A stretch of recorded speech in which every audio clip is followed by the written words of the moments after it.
동양인들의 특징 중 하나는 이름에 관심이 많다는 겁니다. 근데 요즘 뉴스 보도를 통해 보면 같은 이름인데 한자까지 같은 동명이인인데 전혀 다른 삶을 사는 경우가 간혹 있더라고요. 근데 이제 서양인들 같은 경우는 동양인들에 비해서 이름에 그렇게 관심을 두지 않는 것 같아요. 서양인 같은 경우는 아내가 결혼하면 남편의 성을 따라가기도 하죠. 그러면 성경은 어떤가? 저는 성경에 보면 이름의 뜻과 전혀 다른 삶을 살았던 사람들을 보게 됩니다. 그러나 하나님이 한 인물을 부르실 때 보면 그의 삶이 그의 이름과 맞지 않으니까 이름을 고쳐서 부르는 경우가 많이 있어요. 그래서 하나님이 원하시는 삶의 의미를 부여해 주십니다. 그러니까 우리 부모나 선대 어른이 이런 인물이 되라 해서 붙여준 이름처럼 되기 위한 삶의 노력도 필요하겠지만 더욱더 필요한 것은 하나님이 원하시는 그러한 삶을 살아야 된다 하는 겁니다. 성도 여러분, 하나님이 여러분의 이름을 지어서 부른다고 했을 때 어떤 이름을 지어서 부르면 좋겠습니까? 성경에 보면 하나님의 이름을 지어 부를 때 원래 이름과는 전혀 다른 이름으로 부르시는 경우가 있었습니다. 야곱과 같은 경우죠. 야곱의 뜻은 움켜쥔다, 그러한 뜻을 가지고 있는데 나중에 하나님이 이스라엘로 이름을 바꿔서 부르도록 했어요. 하나님의 통치자, 그러한 이름을 주었습니다. 때로는 부부의 이름도 바꾸셨어요. 아브라함, 존귀의 아버지인데 아브라함으로, 열국의 아버지로 사레, 공주라는 그러한 뜻을 가지고 있는데 사라, 열국의 어머니로 그렇게 이름을 바꾸어서 서로 부르도록 했습니다. 저는 그동안 이 성령에 관한 말씀을 이렇게 전했는데 성령님이 누구시고 무엇을 하시는가에 관한 그런 말씀을 드렸어요. 이 성령은 운행하시고 확신을 심어주시고 넘쳐 흐르는 은혜를 주시고 거룩한 불로서 임하시고 인도해 주시고 구별해 주시고 계시해 주신다는 그런 말씀을 통해서 함께 은혜를 나누었습니다. 그런데 그 성령의 대상은 누군가? 바로 우리입니다. 우리 이름이죠. 하나님은 우리 이름 위에, 우리 위에 역사하십니다. 한 예로 하나님은 이 사울에서 이름을 바울로 바꾸시잖아요. 이 사울은 큰 자라는 뜻을 가지고 있는데 어렸을 때부터 그런 이름으로 불려졌고 그런 리더십이 있었던 것 같습니다.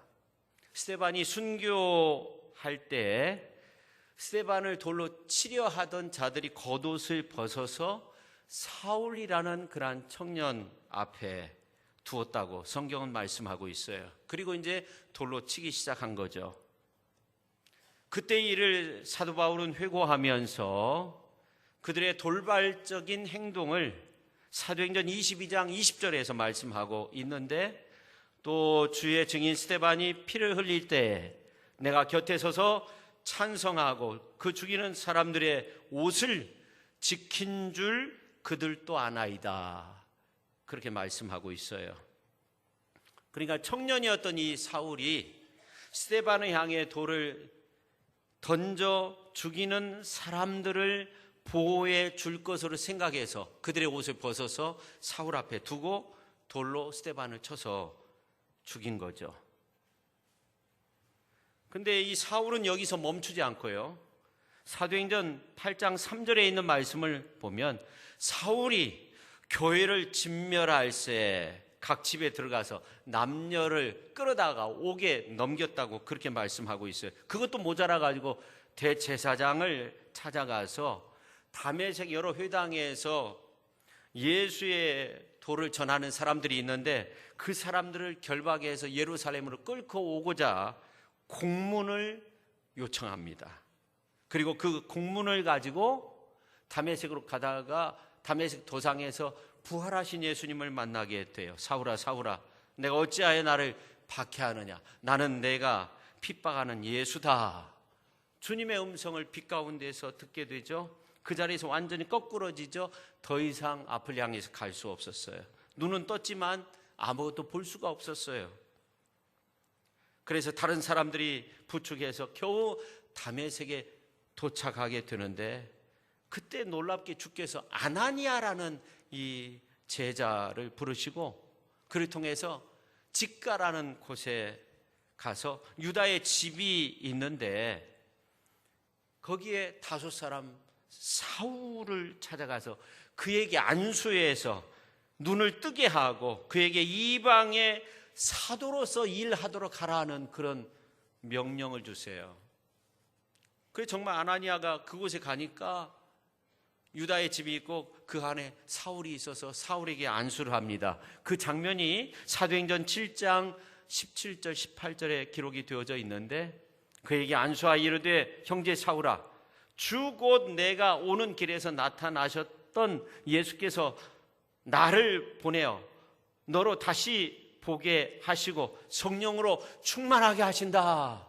성령으로 충만하게 하신다 하니 즉시 사울의 눈에서 비늘 같은 것이 벗겨져 다시 보게 되었다. 일어나 세례를 받았다고 그렇게 말씀하고 있어요. 그래서 그의 이름까지 바뀌어지게 돼요.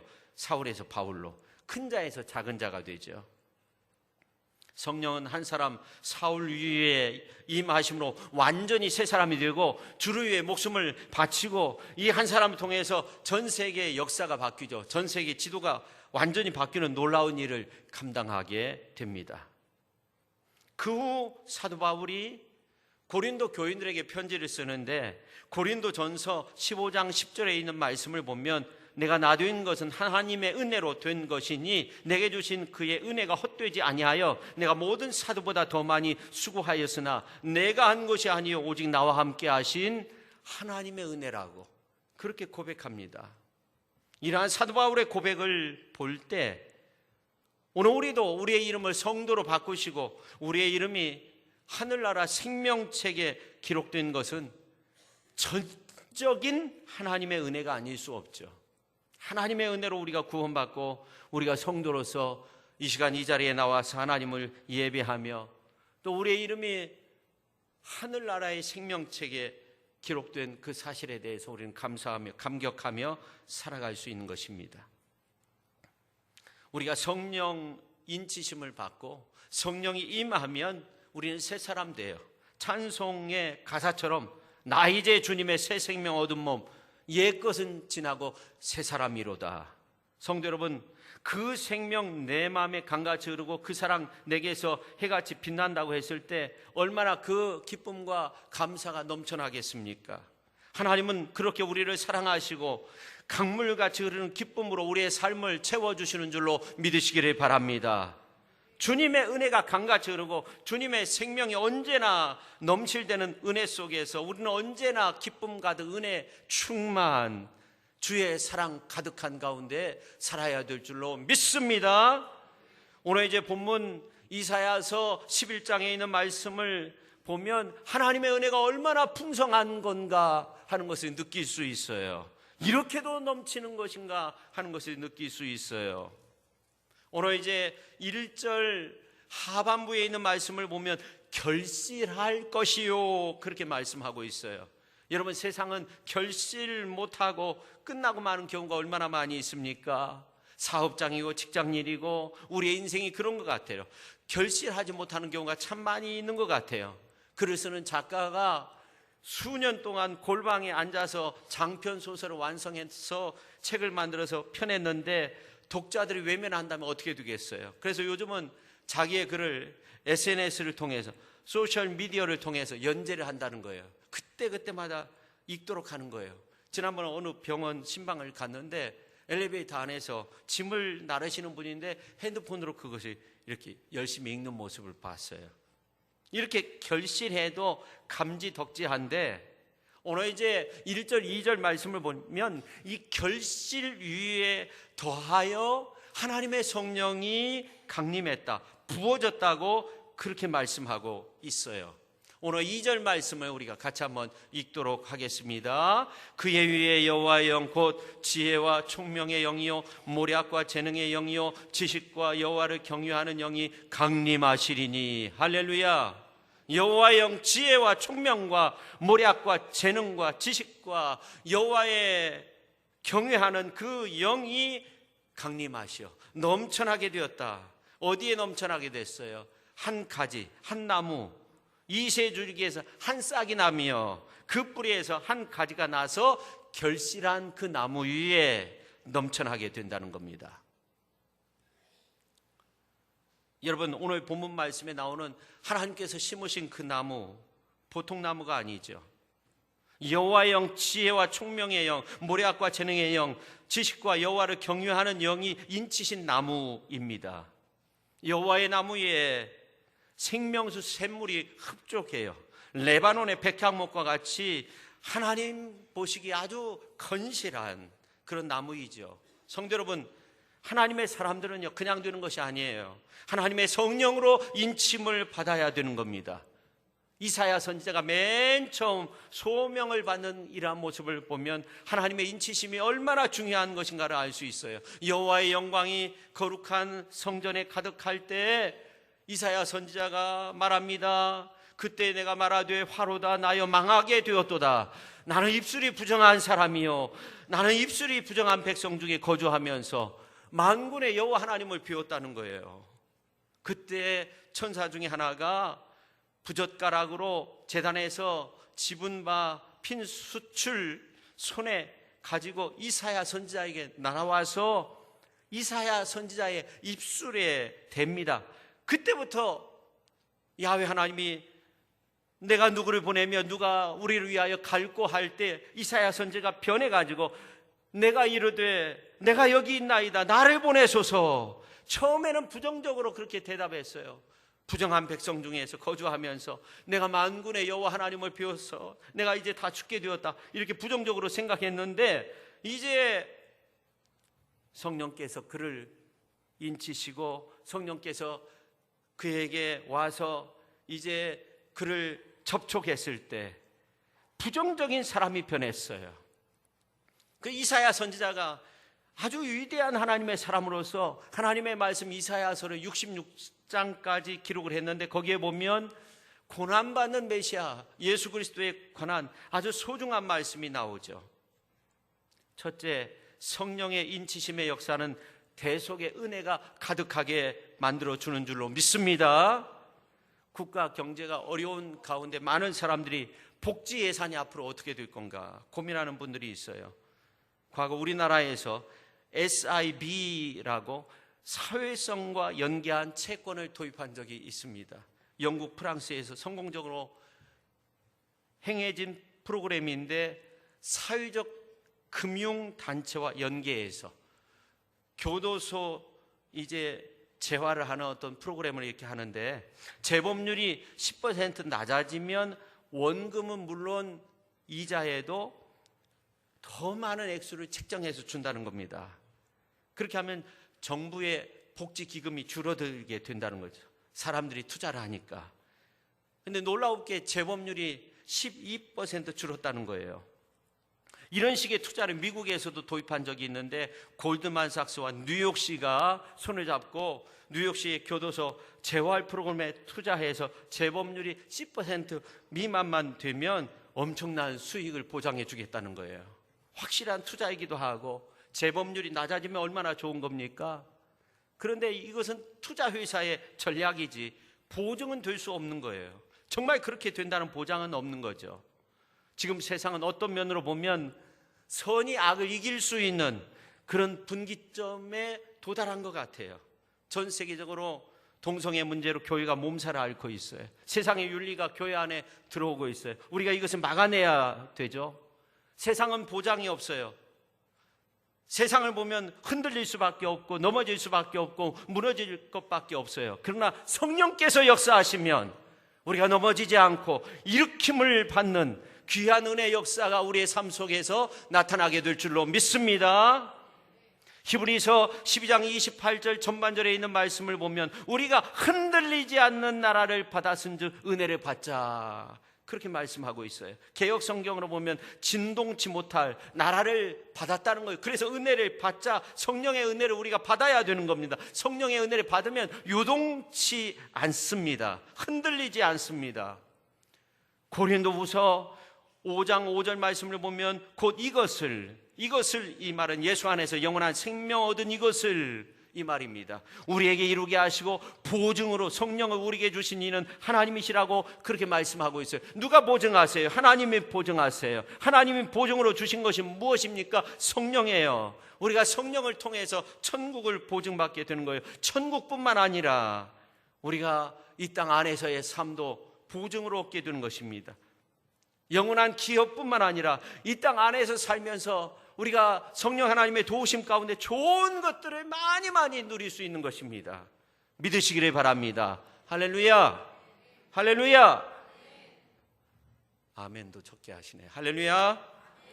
그래서 오늘 6절 말씀을 보면 놀라운 것을 보증하시는데 6절 말씀을 보면 이런 말씀이 나와요.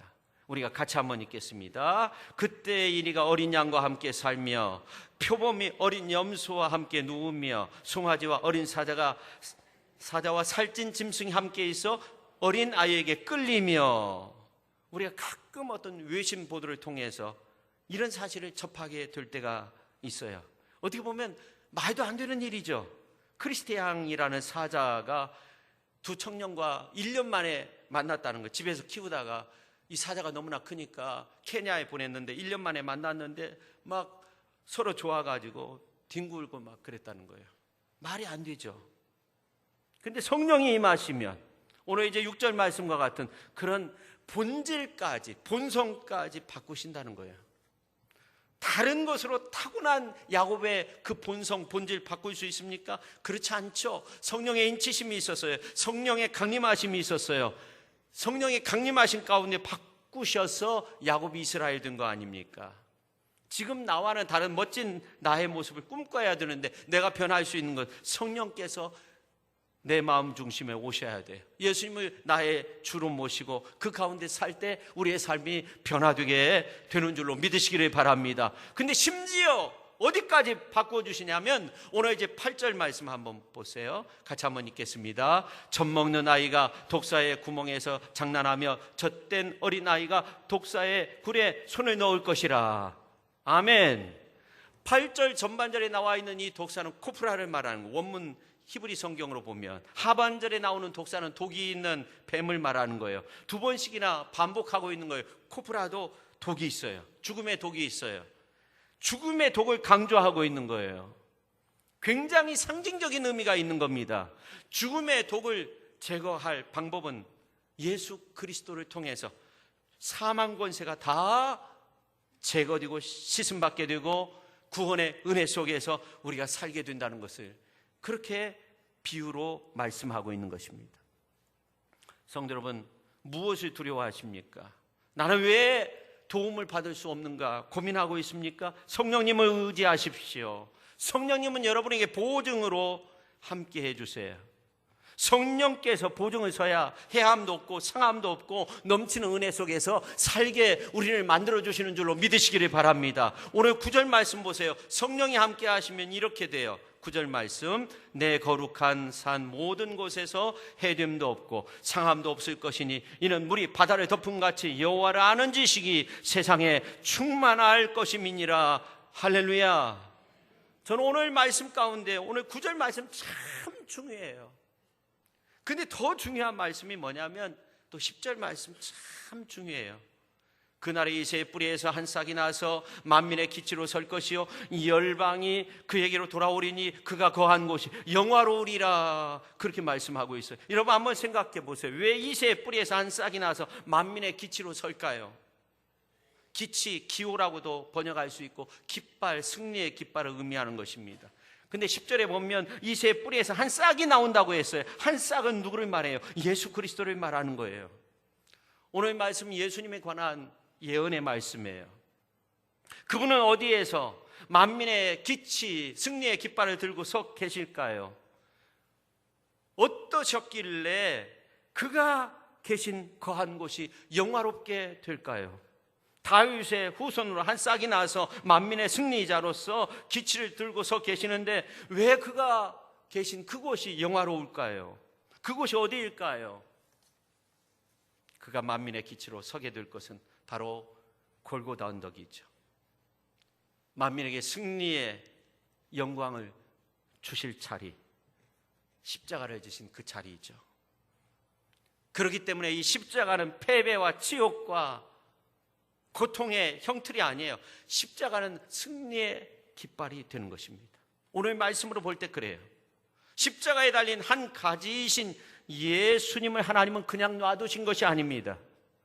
하나님께서 특별히 성령으로 인쳐주셔서 성령으로 강림하셔서 영원한 구원의 생명의 양식이 되도록 만민의 기치로 세워주셔서 영화롭게 만들어주시는 줄로 믿으시기를 바랍니다. 그래서 예수님께서 오병이어의 기적을 행하신 이후에 수많은 사람들이 예수님을 따를 때 그때 교훈의 말씀을 하시는데 썩을 양식을 위하여 일하지 말고 영생하도록 있는 양식을 위하여 하라. 이 양식은 인자가 너희에게 주리니, 인자는 예수님을 말하는 거예요. 인자는 아버지 하나님께서 인치신 자니라. 성령으로 인치시고 하나님이 인쳐주셨어. 예수께서 십자가에 달리사 몸이 찢기시고 물과 피를 다 흘려주셨는데 우리에게 영원한 생명의 양식이 된다는 것입니다. 그 십자가는 지혜의 십자가, 총명의 십자가, 모략과 재능과 지식과 여호와를 경외하는 구원의 십자가가 되는 줄로 믿으시기를 바랍니다. 할렐루야. 특별히 예수 그리스도의 십자가가 그런 거예요. 그 당시에 많은 십자가 사형이 있었지만 예수님의 십자가는 다른 거예요. 우리에게 영원한 생명 되시는, 영원한 생명의 양식 되시는 십자가의 구원을 예수님께서 이루어 주신 줄로 믿으시기를 바랍니다. 할렐루야. 그래서 예수님께서 이렇게 우리에게 영원한 생명을 주신다는 그 예언의 말씀을 이사야 선지자가 예수님 오시기 이미 700년 전에 그렇게 말씀하고 있는 것입니다. 만민이 기치로 서는 구원의 빛을 발하는 대속의 은혜가 가득한 십자가의 구원을 이루신다는 것입니다. 그 다음에 두 번째, 성령의 인치심의 역사는 아주 다양하게 나타나게 된다는 겁니다. 성령의 인치심이 무엇일까 생각해 보면 성령 자국으로 그렇게 말할 수 있을 것 같아요. 올림픽에서 금메달 따면 금메달 딴 선수가 메달을 어떻게 해요? 이빨로 물어서 자국을 내죠. 문 대통령이 일본이 우리나라의 화이트 국가에서 제외한 이후 긴급 국무회의를 주재하며 우리 국민을 향해서 이런 말을 했어요. 역사에 지름길은 있어도 생략은 없다는 말이 있다. 언젠가는 넘어야 할 산이라며 지금 이 자리에서 멈춰 선다면 영원히 산을 넘을 수 없다. 그렇게 밝혔어요. 가해자가 오히려 적반하장치는 일본의 행위에 우리는 정말 힘을 합해서 이 어려움을 타개해야 됩니다. 먼저 믿는 우리가 하나님 앞에 지혜를 구하고 우리 백성들에게 하나님께서 지혜를 주시고 총명을 주셔서 이 어려움을 잘 이길 수 있도록 우리의 마음을 합할 수 있도록 해달라고 그렇게 우리가 하나님 앞에 기도하면서 힘써야 될 줄로 믿습니다. 어쩌면 성령의 인치심, 도장 찍는 거 이건 하나님의 속성이죠. 이건 하나님의 즐거움일 수 있어요. 성령의 인치심. 왜냐하면 인치면 거래가 종결되는 거 아닙니까? 하나님의 인치시면 더 이상 사단의 종이 될 수 없는 거예요. 그래서 바울이 자신의 사도된 것을 이렇게 표현합니다. 로마서 1장 1절 말씀 우리가 같이 한번 읽겠습니다. 예수 그리스도의 종 바울은 사도로 부르심을 받아 하나님의 복음을 위하여 택정함을 입었으니 그렇게 말씀하고 있어요. 다시 말해서 하나님이 우리를 택하시면, 하나님이 우리를 인치시면 우리는 예수님의 것이 되는 거죠. 하나님의 것이 되는 거예요. 그리스도의 것이 되는 거예요. 성령의 인치심 때문에 그렇습니다. 그러면 어떻게 될까요? 성부 하나님, 성자 예수님, 성령 하나님께 나 자신을 내려놓아야 돼요. 우리 인간은 자유의지가 있기 때문에 성령께서 우리를 인치시고 우리를 이끌어 주시지만 우리가 우리 자신을 내려놔야 돼. 하나님 앞에 내려놔야 돼. 하나님 앞에 맡겨야 돼요. 그러면 하나님께서 우리의 삶을 책임져 주실 줄로 믿습니다. 이렇게 하나님이 우리와 함께 하시고 우리와 동행하시고 우리를 붙들어 주시고 좋은 길로 인도하여 주시는데, 그 전에 하나님께서 하시는 일이 뭐냐면 성령으로 인쳐 주신다는 거예요. 직인을 찍으시는 거예요. 성령으로 직인을 우리의 영혼에 찍으시는 거예요. 너는 내 것이다. 이제 내가 너와 함께 하겠다. 내가 너를 영원히 붙들어 주겠다. 내 의로운 오른손으로 너를 붙들겠다 하는 거예요.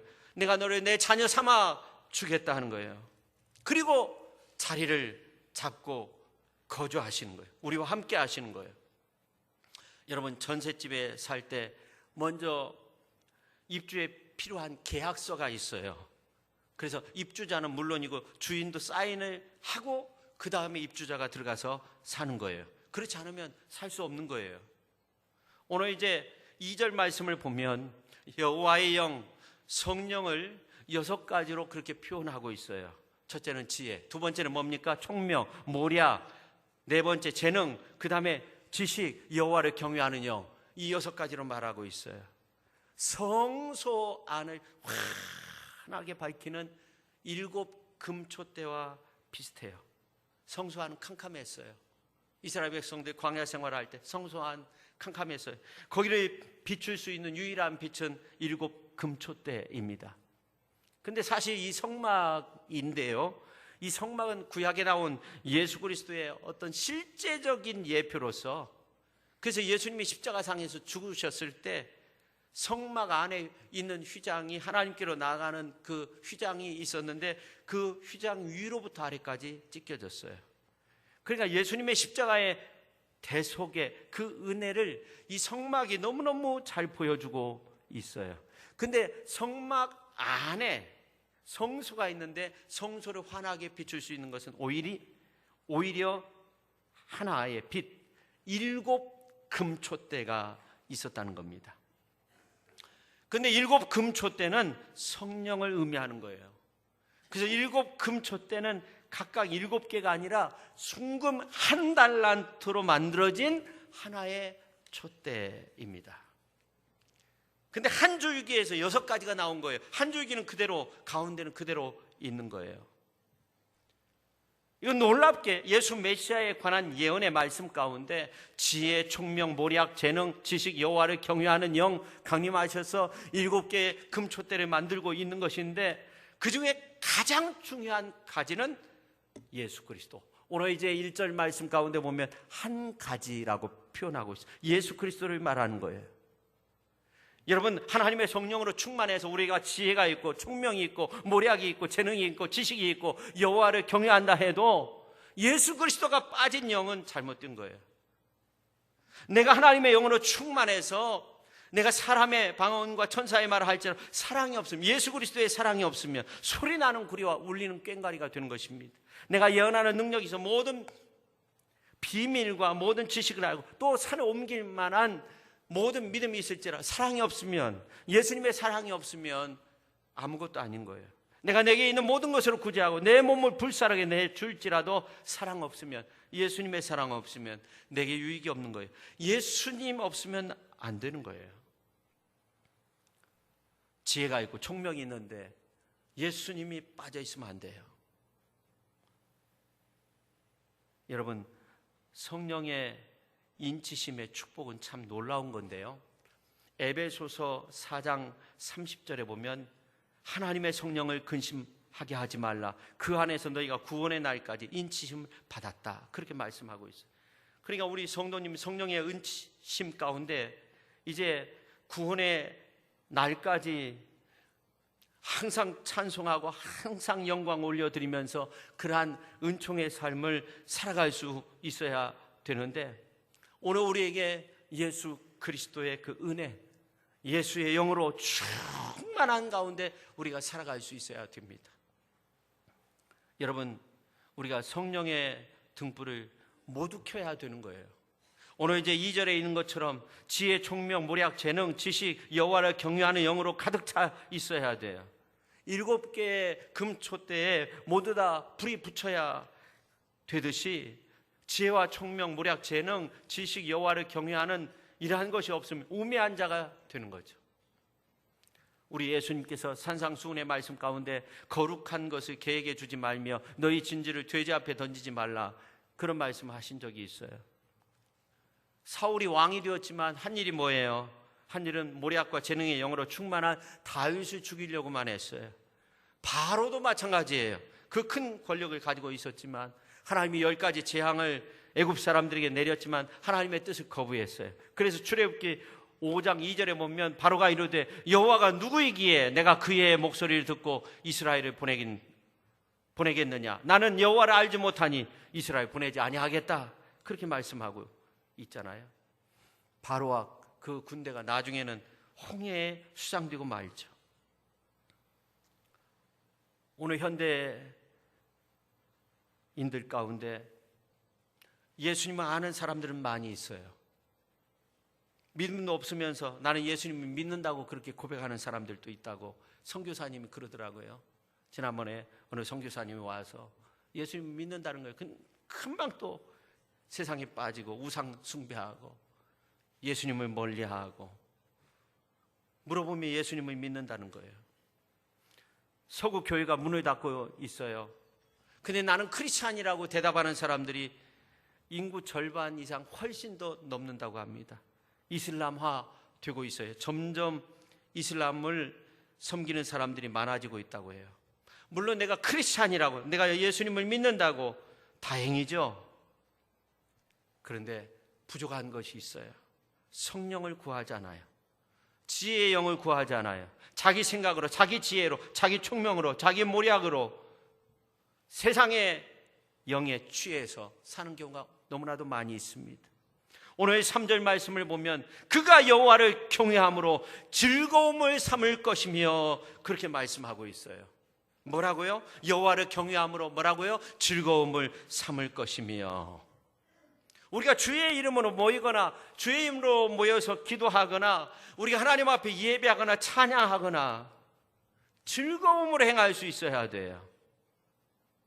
근데 서구 크리스찬들의 모습을 보면 개인 심령에 불이 다 꺼져 있다는 거죠. 가정에 불이 꺼졌는지도 몰라요. 교회도 나라도. 여러분은 어떠십니까? 여러분의 가정은 어떠십니까? 여러분의 모습은 어떠십니까? 그냥 불 꺼진 촛대만을 들고 다니는 것은 아닙니까? 그러면 예수님 믿는다고 하지만, 예수님은 안다고는 하지만 어둠 속에서 방황할 수밖에 없어요. 요한 1서에 보니까 세상을 사랑하다 보면 결국 하나님과 원수가 된다는 그런 말씀이 있어요. 이 세상에 있는 거, 그것 가지고는 하나님의 기쁨이 될 수 없어요. 우리는 믿음으로 성령의 불을 밝혀야 될 줄로 믿습니다. 교회도 등불을 밝혀야 됩니다. 우리 개인도 등불을 밝혀야 됩니다. 나라도 성령의 등불을 밝혀야 됩니다. 성령의 인치심은 스파크와 같은 거예요. 성령의 불을 지피는 겁니다. 오늘 우리의 각자의 불을 모아서 하나님의 성소를 환하게 비출 수 있어야 됩니다. 6개의 등불처럼 오늘 본문 말씀에 나오는 그런 등불이 되어야 합니다. 2절 말씀에 나오는 것처럼, 그리고 머리 되신 예수 그리스도로 타오를 수 있어야 됩니다. 성령의 불의 임재 속에서 내가 타오르게 될 때 나도 살지만 다른 사람도 나를 통해서 살아나는 그 은혜의 역사를 우리가 만들어갈 수 있어야 됩니다. 오늘 우리 모두가 성령의 인치심 가운데, 성령의 충만함 가운데, 성령의 도우심 가운데, 성령의 임재하심 가운데 성령과 함께 함으로써 오늘 2절에 있는 그러한 놀라운 말씀처럼 정말 지혜가 열려지고, 그리고 총명함이 있고, 또 여호와를 경외하는 그러한 은혜 속에서, 그리고 모략과 재능과 지식으로서 그렇게 충만한 은혜로 기쁨으로서 여호와를 섬기며 믿음으로 승리하는 귀한 역사를 만들어갈 수 있기를 예수님의 이름으로 축원합니다. 기도하겠습니다. 하나님 아버지, 저희들은 부족하고 연약합니다. 성령께서 인쳐주시고 내주 교통하여 주셔서 성령 하나님의 은혜 속에서 우리가 지혜를 얻고 성령 하나님의 도우심 가운데 모략과 총명과 지식과 재능과 여호와를 경외하는 그러한 은혜 속에서 예수 그리스도의 영으로 충만한 가운데 살아갈 수 있는 위대한 믿음의 사람들이 다 되게 하여 주옵소서. 예수님의 이름으로 기도 올리옵나이다. 아멘.